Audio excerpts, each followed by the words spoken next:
Assalamualaikum warahmatullahi wabarakatuh. Selamat datang kembali dalam mata kuliah Sumber Daya Energi untuk kelas karyawan Institut Teknologi PLN Jakarta bersama saya Anima Pulau, dan pada kesempatan hari ini kita akan membahas tentang batu bara bersih. Oke, baik, langsung saja kita mulai. Nah, Bapak Ibu sekalian, kita lihat dulu proses pembentukan batu bara. Ya, batu bara merupakan campuran dari berbagai macam zat, ya, zat organik, anorganik, dan juga air yang mengandung unsur-unsur karbon, hidrogen, dan oksigen dalam suatu ikatan kimia bersama-sama dengan sedikit sulfur dan juga nitrogen. Proses pembentukan batu bara terdiri atas dua tahap, ya. Untuk yang pertama, secara biokimia, yaitu dengan bantuan mikroorganisme atau bakteri anaerob. Sementara yang kedua yaitu secara geokimia, yaitu dibantu oleh proses geologi. Nah, salah satunya adalah gambut, ya. Gambut itu bukan yang buat nyanyi ya, itu gambus ya. Gambut merupakan massa yang dihasilkan pada tahapan paling awal dari proses pembentukan batu bara. Kita lihat. Nah, proses pembentukan batu bara ya. Faktor-faktor yang mempengaruhi pembentukan gambut adalah yang pertama adalah evolusi dari tumbuhan. Nah, jenis tumbuhan pembentuk batu bara mengalami proses evolusi yang sangat panjang mulai dari zaman Devon. Sisa tumbuhan pembentukan batu bara kadang-kadang ini mudah dikenal di bawah mikroskop, sehingga bisa diketahui jenis tumbuhan dan umur batu bara. Nah, yang kedua, jika ada di iklim tropis ya, iklim tropis memungkinkan gambut yang terbentuk lebih banyak karena kecepatan pertumbuhan dan juga dari berbagai tumbuhan-tumbuhan lebih besar dan variasi tumbuhannya juga lebih banyak. Nah, daerah dengan iklim sedang relatif kurang zat haranya sehingga kecepatan tumbuh juga berkurang. Di sini kita lihat daerah iklim tropis dan juga sedang. Rata-rata kalau tropis pohonnya lebih subur, lebih besar, tingginya kira-kira 7-9 meter. Sementara untuk daerah-daerah yang sedang itu tingginya sekitar ya 5-6 meter. Untuk daerah dengan iklim tropis maka temperatur air rawa lebih hangat dibandingkan temperatur air rawa daerah iklim sedang. Sehingga kecepatan tumbuh tanaman lebih besar daerah tropis sehingga menghasilkan tumbuhan dengan batang kayu yang besar. Akibat banyak lapisan batu bara yang ketebalan cukup besar, akhirnya ini banyak ditemukan lapisan gambut di daerah tropis dengan tebal itu lebih dari 30 meter. Nah, yang ketiga ada paleogeografi dan juga tektonik. Paleogeografi itu adalah merupakan cekungan kuno atau rawa, ya, tempat terbentuknya batu bara. Ada beberapa syarat terbentuknya formasi batu bara. Untuk yang pertama, kenaikan secara lambat muka air tanah, ya, atau kita bisa sebutkan bahwa penurunan dasar rawa itu lambat, ya. Yang kedua, perlindungan rawa terhadap pantai atau sungai.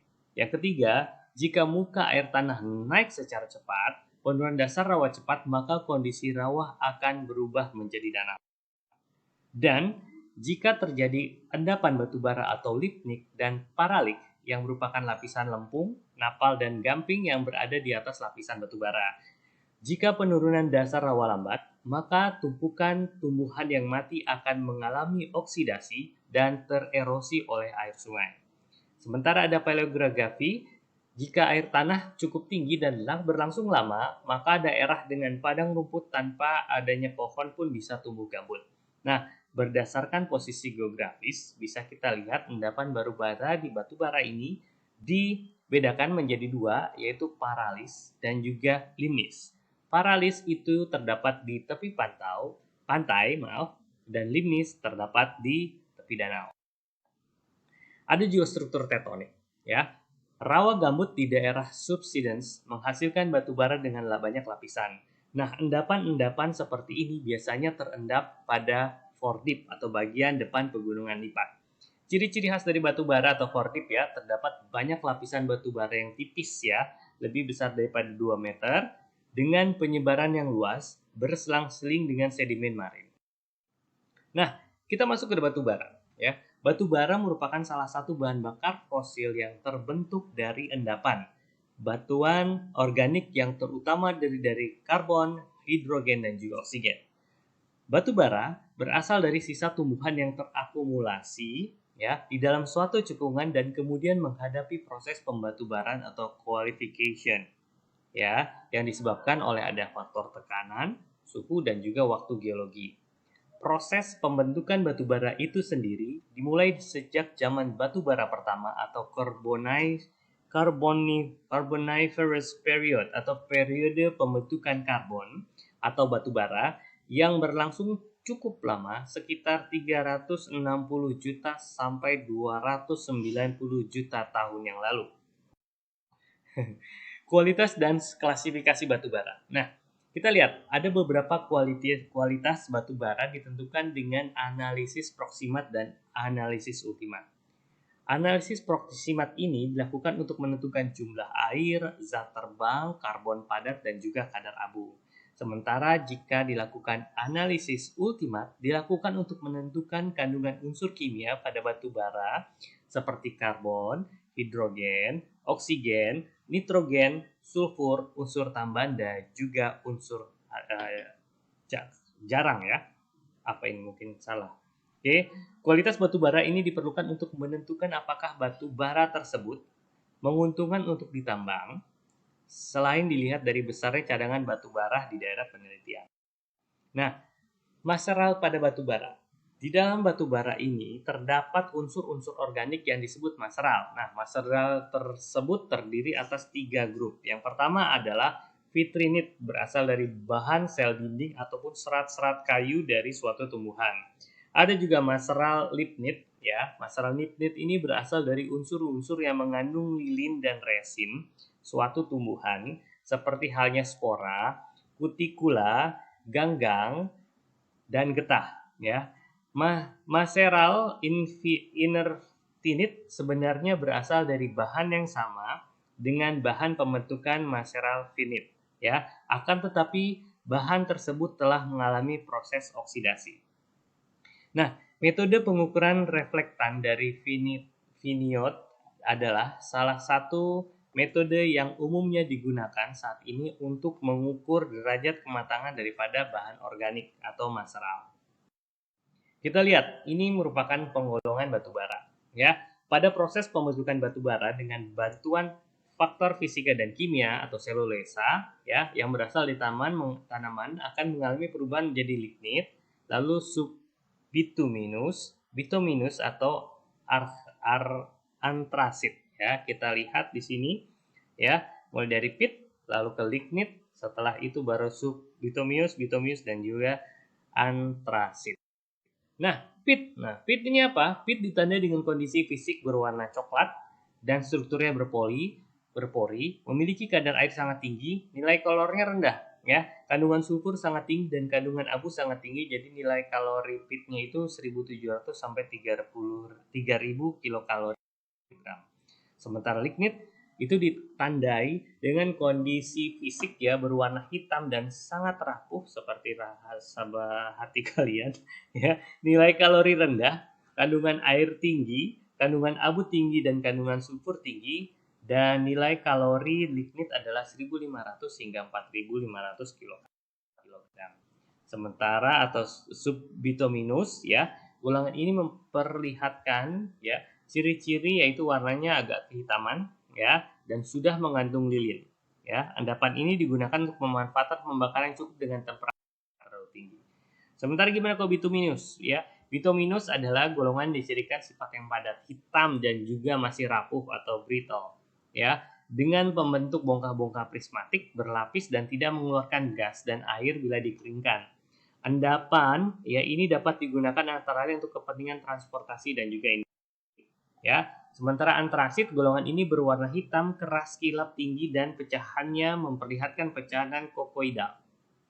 Ya, pada proses pembakaran memperlihatkan warna biru dengan derajat pemanasan yang tinggi, digunakan berbagai macam industri besar yang memerlukan temperatur. Berikut adalah di tahun 2016 merupakan produsen batu bara terbesar, ya. Yang pertama adalah Cina, ya, kedua Amerika Serikat, yang ketiga Australia, yang keempat India, dan Indonesia berada di posisi kelima. Ini merupakan sumber dari BP Statistic Review World of Energy 2000. Sementara ini produksi, ekspor, dan konsumsi harga batu bara kita lihat di sini mulai dari tahun 2004 hingga 2019, ya. Produksi proyeksinya dalam juta tahun ini adalah kita lihat produksinya itu semakin menurun. Ya, sementara ekspor pun semakin menurun. Karena apa? Karena mungkin dipakai untuk kalangan kita sendiri. Sementara dari domestik itu justru semakin meningkat, ya. Dan juga harganya pun itu semakin menurun. Tapi saya kurang mengerti untuk batu bara sekarang harganya bagaimana. Oke, nah di Indonesia ada banyak kantung cadangan batu bara yang kecil terdapat di Pulau Sumatera, Jawa, Kalimantan, Sulawesi, dan Papua. Namun demikian, 3 daerah dengan cadangan batu bara terbesar di Indonesia ada di Sumatera Selatan, Kalimantan Selatan, dan juga Kalimantan Timur. Nah, kita lihat clean coal, ya. Type of coal-nya ada lignite, subbituminous, bituminous, dan juga ada, ya. Pada pembakarannya, pada tahun 2002, bahan bakar fosil melepaskan 23 miliar ton CO2 ke atmosfer. Dari 23 miliar ton, 41% berasal dari batu bara, ya, sehingga sangat-sangat merusak. Oke, lalu ya bahan bakar 1 ton batu bara hitam Anda akan mendapatkan 4 ton CO2. Antrasit melepaskan 67% lebih banyak CO2 daripada metan dan batu bara coklat. Ya, batu bara coklat melepaskan emisi CO2 lebih parah lagi, yaitu 130%. Lebih banyak daripada metana. Batu bara juga mengandung sejumlah sulfur dan nitrogen yang bila dibakar dapat menyebabkan masalah ya. Nah, kita lihat di efek sulfur dioxide from coal, ya. Efeknya adalah pada tahun 60-an pohon-pohon dan kehidupan akuatik di darat, ya, di danau bisa mati, ya. Karena hujan asam yang meningkatkan hujan asam dan juga emisi sulfur dioksida dari pembakaran batu bara. Dan juga menciptakan scrubber, ya, untuk membersihkan batu bara. Lalu sulfat telah memantau cahaya kembali ke angkasa, menjaga pendinginan bumi. Begitu sulfat hilang maka suhu bumi juga naik, ya. Nah, kenapa sih batu bara ini masih digunakan? Ya, karena saat ini pasti batu bara merupakan yang termurah untuk pembangkit listrik relatif terhadap jumlah panas yang dihasilkan saat dibakar. Ini ya, the cheapest option. Makanya batu bara sampai saat ini masih digunakan. Ya. Nah, how does the coal power plant works, ya? Di sini kita lihat bagaimana sih caranya, ya. Caranya mungkin Anda sudah mengetahui semuanya bagaimana proses dari batu bara hingga dibakar, hingga memanaskan, ya, dan juga mengakibatkan tekanan-tekanan dalam uap dan bisa menggerakkan generator dan juga turbin sehingga menghasilkan listrik. Ini mungkin saya tidak usah menjelaskan lebih dalam lagi karena kita semua pasti sudah. Kita lihat nih. Sekarang kita lihat apa sih batu bara bersih? Ya enggak? Apa itu batu bara bersih? Sementara tadi batu bara menimbulkan banyak masalah. Kenapa sekarang harus digadang-gadang ada batu bara bersih? Nah, batu bara bersih ini merupakan teknologi, ya. Sekumpulan teknologi yang dikembangkan untuk mitigasi dampak lingkungan dari penggunaan batu bara. Ya, ketika batu bara digunakan sebagai bahan bakar, emisi gas buang dihasilkan mencakup sulfur dioksida, nitrogen dioksida, dan juga karbon dioksida. Dan senyawa kimia lainnya yang tergantung pada jenis batu bara yang digunakan. Sejumlah gas buang tersebut memiliki dampak buruk bagi lingkungan dan diketahui telah menyebabkan gangguan kesehatan, hujan asam, dan juga perubahan iklim. Clean coal technology. Ada di sini kami akan memperkenalkan beberapa clean coal technology. Ada coal washing, ada wet scrubber, low NOx burner, ada electrostatic respirators, ada gasification, ada carbon capture and storage, ada fuel cells, dan juga ada magnetohydrodynamics.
Baik, sekarang kita lihat wet scrubber. Tadi kita lihat sudah melihat bagaimana proses dari apa tadi? Coal cleaning ya, coal washing ya, pembersihan dari batu bara. Sekarang wet scrubber.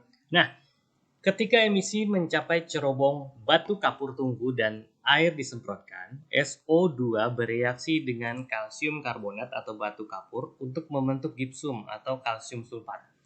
Gipsum ini dikumpulkan dan digunakan untuk konstruksi dan 99% ini efektif. Jadi bagaimana ini untuk removing sulfur dioxide ya, seperti ya wet scrubber kita lihat. Oke, kita lihat videonya.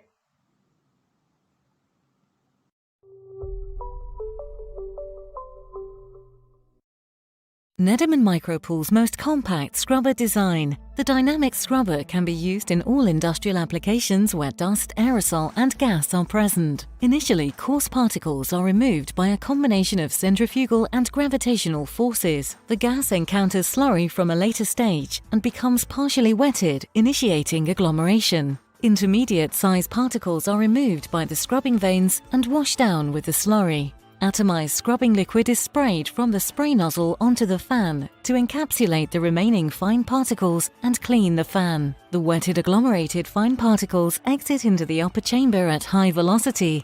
The remaining water droplets in the gas stream are removed in the cyclonic separator and drain into the discharge cone, and the clean gas exits through the top.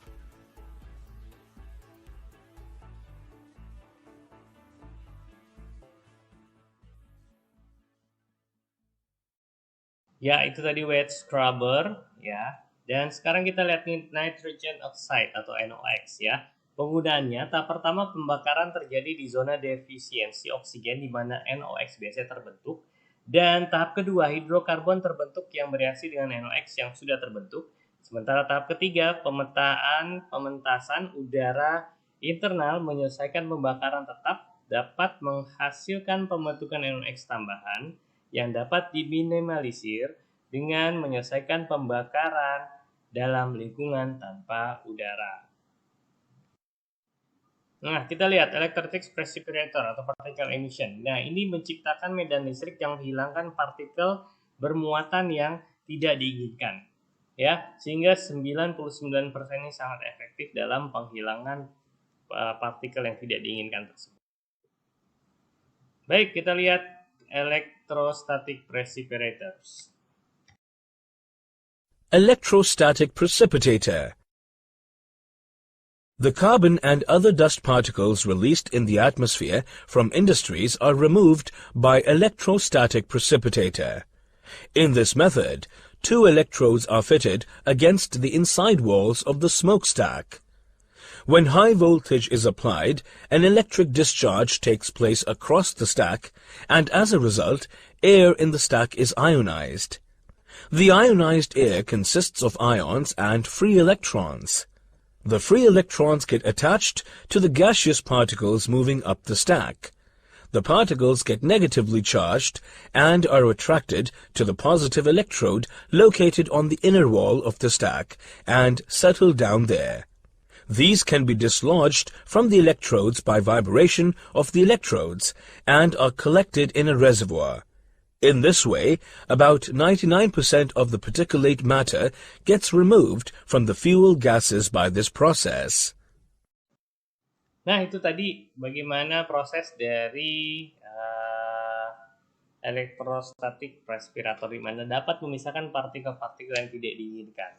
Baik, berikut adalah gasifikasi. Gasifikasi batubara direaksikan dengan oksigen dengan uap untuk membentuk syngas ya, sebagian besar hidrogen dan bagian dari CO. Syngas dibersihkan dan dibakar yang kemudian mengubah turbin ya. Kemudian ketika gas menginginkannya memanaskan air yang mengubah turbin. Ini kita lihat bagaimana proses dari gasifier ya, di mana oksigen dan batu bara ya yang telah dibakar itu menimbulkan syngas dan juga nanti sehingga bisa digunakan untuk membangkitkan energi. Kita lihat proses gasifikasi. Hello, I'm Steve, an engineer with the Department of Energy, and I'm going to explain what gasification is, how it works, and how industry uses this process. Gasification allows coal or even dried plants to be transformed into many useful everyday products in an environmentally friendly way by breaking down coal into molecular building blocks that can be reassembled primarily with oxygen and water to make plastic, clothing, gasoline, diesel fuel, fertilizer, and electricity. So, how does gasification happen? Let's start with fire, also called combustion. Wood, like coal, is mostly made up of carbon, hydrogen, and compounds that do not burn, called ash. Air is mostly oxygen and nitrogen. During combustion, oxygen bonds with the carbon and hydrogen, creating a chemical reaction that gives off so much heat it produces fire. The soft ash left behind would have to be carefully landfilled to prevent leaching of contaminants into the ground. Gasification is similar to fire or combustion, but it occurs in a closed vessel. Less air is provided then for combustion, and water is added as steam. Oxygen chemically reacts with the carbon in the coal to become carbon monoxide. The hydrogen atoms in coal become hydrogen gas molecules. The water also provides oxygen to chemically react with carbon, leaving hydrogen behind. These chemical reactions give off heat, but less than if the coal were completely burned. The product of gasification is syngas, which is primarily carbon monoxide and hydrogen molecules. The sulfur in coal becomes hydrogen sulfide, which is separated from the syngas and is used to make sulfuric acid, which is then sold. Due to the high temperature inside the gasifier, slag is made instead of ash. Slag is like small rocks, and contaminants remain safely trapped inside, so slag can be used to make roads. Whereas gasification breaks coal down into small building blocks, other processes not covered here will reassemble these molecular building blocks, hydrogen and carbon monoxide, into all of these valuable products. To make clean energy from coal, we need hydrogen. To make more hydrogen, the water-gas shift reaction can be used to exchange each carbon monoxide molecule for a hydrogen molecule. When syngas is combined with steam and a catalyst, the water molecule gives off its oxygen atom to the carbon monoxide, turning carbon monoxide into carbon dioxide. Catalysts are used to increase the speed of chemical reactions. DOE's vision is to use hydrogen to generate electricity in a power plant with only water going up the stack. Coal can indeed be used to make clean electricity. But gasification is not limited to coal. Wood, natural gas, oil, and farm waste can all be burned to make heat. They can also be gasified to make clean electricity, clothing, fuel for cars, trucks, tanks and jets, and other products we use every day. Clean coal gasification can be done today. DOE is developing technologies to make this vision affordable. To learn more about these technologies and gasification in general, enter Gasifipedia into your preferred search engine. Baik, itulah tadi dari proses gasifikasi. Gasifikasi dilihat sebagai bagian dari sistem nol emisi. Peningkatan emisi atau SO2 dan NOx itu sudah rendah, kemudian belum terbukti dalam skala luas hingga 45% ini efisien. Saat ini hanya unit demonstrasi yang ada dalam basis percobaan. Nah, syngas ini dibersihkan pada suhu rendah, di mana di masa depan akan dibersihkan pada suhu yang lebih tinggi, sehingga kita dapat meningkatkan efisiensi. Tapi masih mahal nih, tetapi pembangkit listrik batubara saat ini dapat dimodifikasi. Nah, ada berikut teknologi yaitu carbon capture storage, di mana kita mengcapture atau menangkap CO2 dan menaruhnya kembali ke dalam tanah. Jadi prinsipnya adalah ketika sebuah pembangkit pasti menghasilkan ketika pembangkit menghasilkan CO2 dalam teknologi carbon capture storage, jadi CO2 itu dihisap dan disalurkan ke dalam tanah sehingga CO2-nya tidak keluar ke muka bumi sehingga akan menjadi lebih aman. Mau lihat seperti apa? Kita lihat di videonya.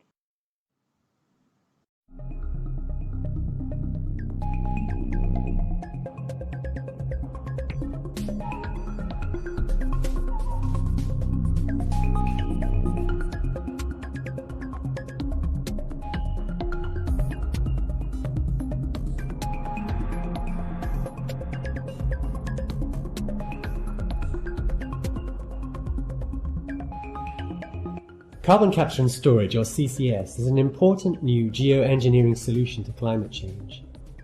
The idea is simple, that we capture CO2 from large point sources, like power stations, cement factories and oil refineries, and store it or dispose of it deep underground. This stops the CO2 from getting into the atmosphere. But we want to know that CCS works, and most of all, that it's safe.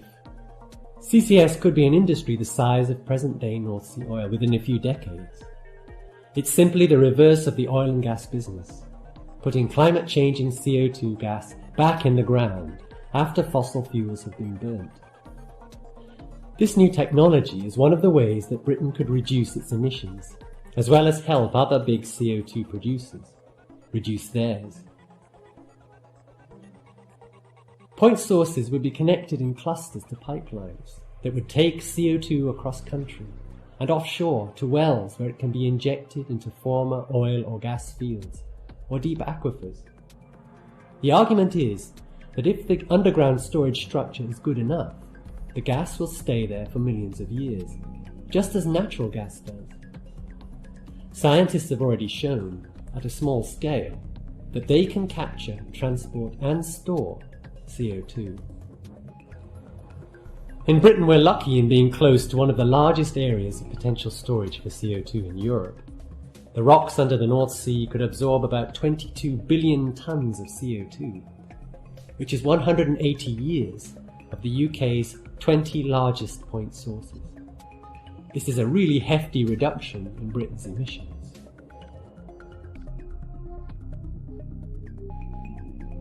We're very confident that CO2 won't leak. One of the reasons why is that we know a lot about natural gas, or methane, in the North Sea. We've been extracting natural gas from the North Sea for many years in this country. And as geologists, we know that that methane or natural gas has been in those structures for literally millions of years. It's actually stayed put for millions of years. So if we engineer the structures in which we hope to store our carbon dioxide to the same level, there's no reason why they should leak at all. The CO2 should stay down there for millions of years. We're also very confident from the science because, for example, we've been injecting CO2 for a long time. There are various places in the world where CO2 is successfully injected into rocks. For example, in the United States, CO2 is injected for enhanced oil recovery in oil fields where it flushes the oil, the last remaining oil out of fields.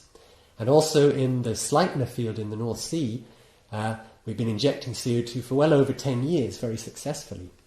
Finally, we feel that we can image, or we can actually see the CO2 collecting in reservoirs using very sophisticated seismic techniques. We can actually see the layers of CO2 as they collect. So overall, the science gives us a lot of confidence that our containers, the structures where we hope to store CO2 will not leak.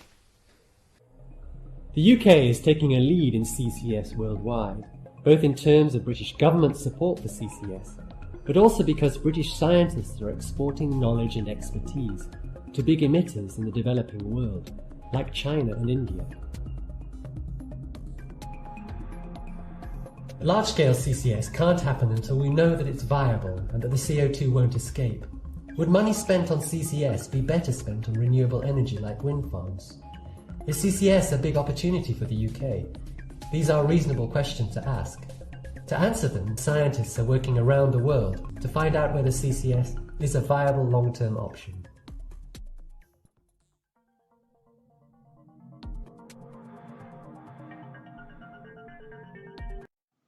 Baik, itu tadi CCS ya, bagaimana proses dari pengcapturean atau penangkapan dari CO2 yang keluar dari sebuah pembangkit hingga dia bisa kita capture, kita tangkap dan kita masukkan ke dalam bumi.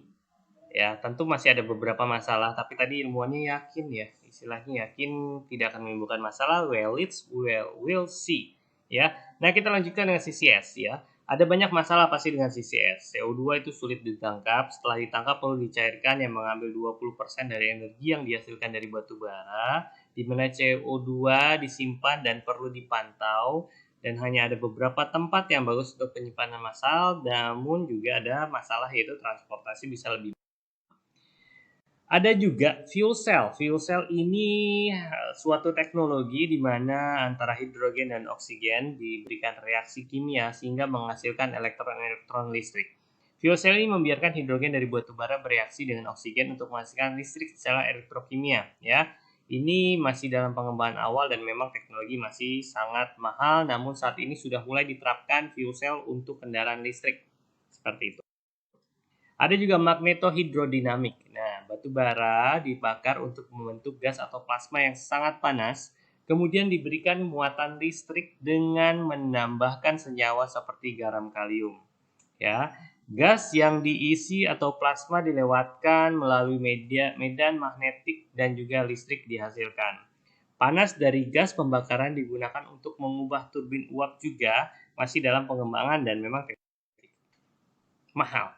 So, clean coal apakah benar-benar clean? Ya, sayangnya masih saat ini belum ada cara yang benar-benar efektif untuk membuat batu bara bersih.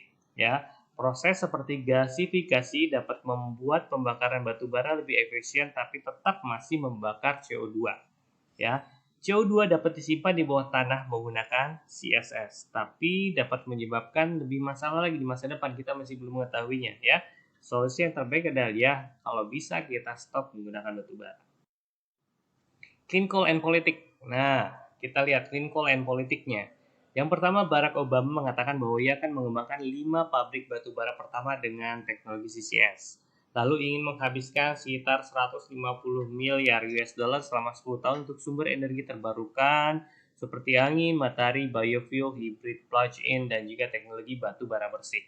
Ya, juga ingin mengurangi emisi karbon dioksida dari pembangkit listrik, perusahaan minyak, dan industri lainnya, tapi kita tentunya berbicara politik tergantung dari kebijakan-kebijakan yang ada.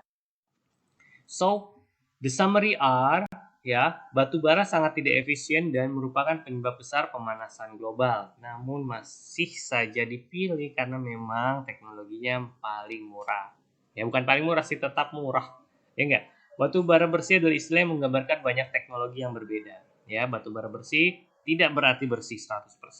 CCS akan digunakan dalam waktu dekat yang mungkin atau mungkin bukan hal yang terbaik, tapi kita masih bisa mengusahakan untuk yang terbaik.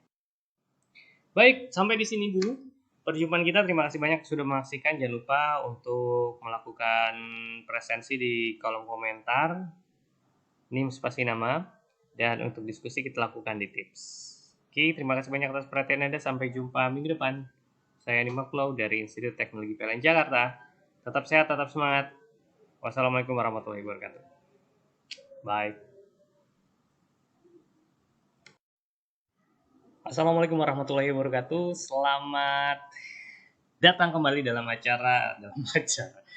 mata kuliah Sumber Daya Energi untuk kelas karyawan Institut Teknologi PLN Jakarta bersama saya Anima Pulau, dan pada kesempatan hari ini kita akan membahas tentang batu bara bersih. Oke, baik, langsung saja kita mulai.